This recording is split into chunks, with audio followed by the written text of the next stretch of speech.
If you don't enjoy spending time with yourself, why in the world would anybody else want to? If you're not appealing to yourself to actually spend a good amount of time together, really, seriously, why in the world would anybody else want to spend any time with you? The best relationship that we can have with anyone is that relationship with ourselves. And especially for those who are, going through a breakup, a divorce, a loss of some form of relationship that you've relied on, for companionship, maybe for validation. I think it is absolutely vital to really take this moment to build your relationship with yourself. I spent the last 346 days on the road on a solo camping adventure in a four-wheel drive SUV that was part of the presidential motorcade. I turned it into a little tiny home, went over 1,000 miles from home just to kind of figure life out, get myself sober, and really, truly fall in love with myself. And I can just tell, I know that it radiates off of me now. Part of the beginning of that relationship was in the gym, and I wholeheartedly believe, I know for a fact, that physical fitness, getting yourself consistently in the gym, doing hard, uncomfortable things over and over again by choice, things you don't have to do that you could easily not do, this is a key to so much growth and success and developing a very attractive version of yourself. So that's where my relationship, my real positive relationship with myself begun, in the gym. I had been working on ending a pretty hardcore addiction to alcohol, and I spent a lot of time there. I had come back home as the result of a divorce. I'd been building a life up in a ski town, a real busy ski town called Breckenridge, Colorado, for 7 years. And, with a simple text message, everything changed. I mean, trust me, there's a lot more than a text message behind it, but that's how everything ended 3 years ago. And, I'm so fortunate that it did. I just didn't know that at the time. So going into the gym was the thing that gave me that self-confidence and resilience to do everything that led to me overcoming alcohol. And that was the period of time when I really began to build that amazing, awesome relationship with myself that I want to encourage you to begin building. And I think physical fitness in the gym is a wonderful place to do it. It's great meditation. There might be people around.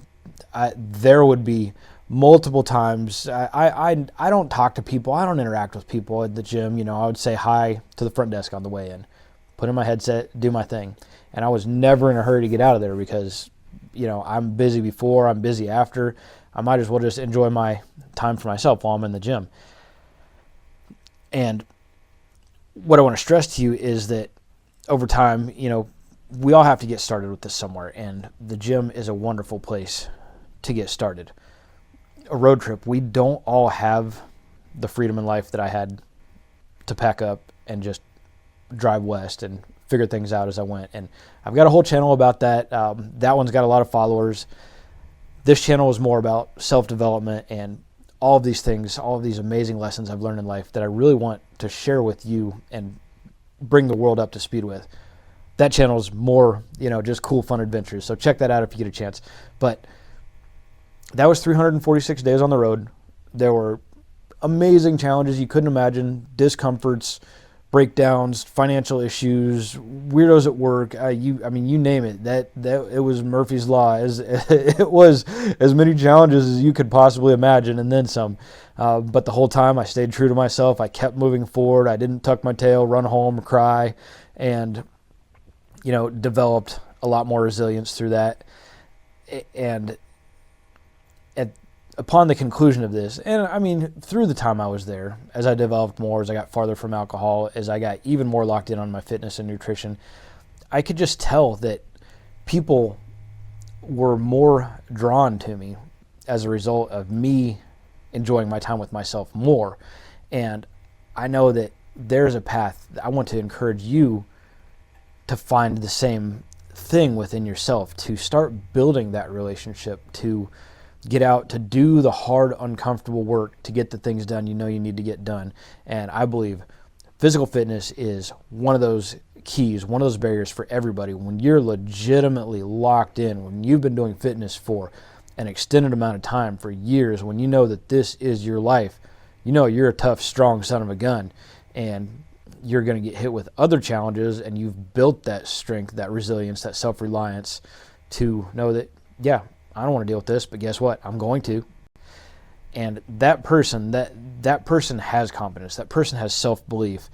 That person doesn't need the attention of others for validation. They don't need a woman's attention to validate themselves, to feel complete, to feel whole. And I can tell you,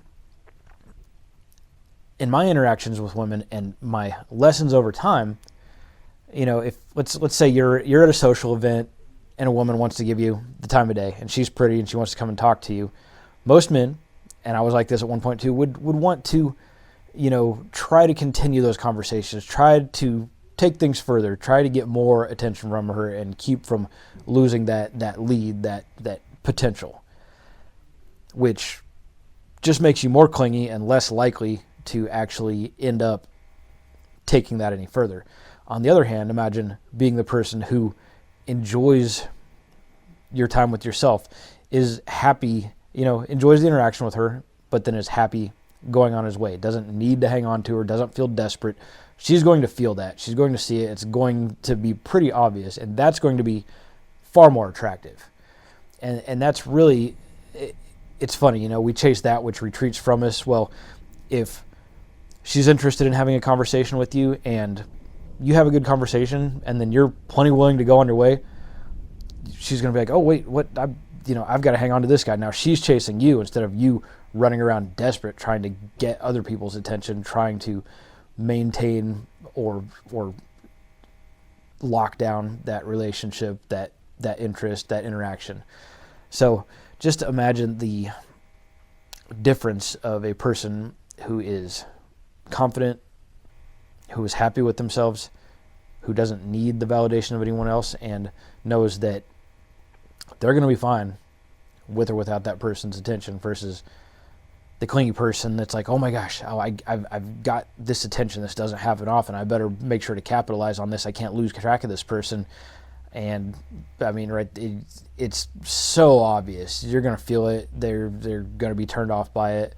So as you start to develop that really positive interaction with yourself, it's counterintuitive, but more is going to come to you and less will go away. You're going to be attracting versus pursuing.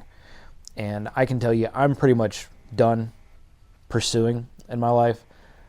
I think there's everything that I want, I can attract to myself, whether it be relationships, whether it be financial success, whether it be the success with my personal brand. And it's case in point, I came back here not knowing what I was doing, back to my hometown after my little adventure on the West Coast, thinking I was going to reset for 2 to 6 weeks and then head back to the West, keep working on my YouTube channel, which is not making enough money. Not this channel, my other channel, not making enough money to sustain itself on its own, but a few hundred to several $100s a month and growing.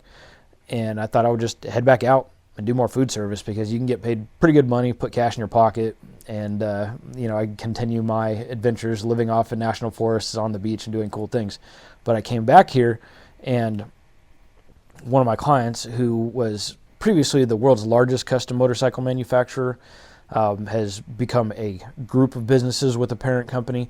I was doing a lot of work for them before. Well, this individual I've been creating, they put all 4 businesses, all of their marketing, the face of the company, everything in my hands, and turned me loose. I don't go into the office. I do this on my own terms, on my own time with my laptop. I don't hardly ever see them or hear from them. They trust me. They know I'm going to do amazing things for them. This is the result of me building that relationship with myself. It's not the result of me chasing them, kissing their butts, trying to do more to make them happy. It's the fact that they saw this dude does what he says he's going to do. And this is what I said I could do. And it's gone beyond my wildest dreams. And it's just the beginning. This is just a personal story. You can create your story like this too, whether it be with career success, whether it be with your personal brand, which is going to be more and more important online going forward. We're at the end of 2024 right now where I'm recording this, and it's never become more important to be willing and able to have your face online, to have your message online, and to be able to have a positive influence on others within this world. Building that relationship with myself happily, alone, on my own, was the key to everything. And that is what I believe you need to do as well. And the two biggest keys to getting there are fitness and sobriety. And for me, fitness was the key to my sobriety. That was what gave me the strength, the drive, and the self-belief to completely get past alcohol. So today, guys, I just want to encourage all of you to really start to develop that relationship with yourself, to understand that solitude is a blessing and a gift. It's not something you need to run away from or cower from. It's something you need to embrace and figure out, what can I do with this? How can I make this the most valuable for myself? How can I make this the most enjoyable for myself? And what do I want to create with myself that in a few years I will become as a result of building this amazing relationship with myself? Take care, guys. Make sure to check out my main channel. Follow my adventures. There's some pretty cool, crazy things, everything from my background in stunt riding, living out in the mountains, doing snowboarding videos, to my recent adventures, building out this presidential SUV and turning it into a tiny home, hitting the road with $700 to my name, a broken heart, and an alcohol addiction, and coming back as a strong, confident, self-reliant person who's overcome his addiction. And there's a lot on that channel. So check that out. Make sure to subscribe here. Guys, thanks.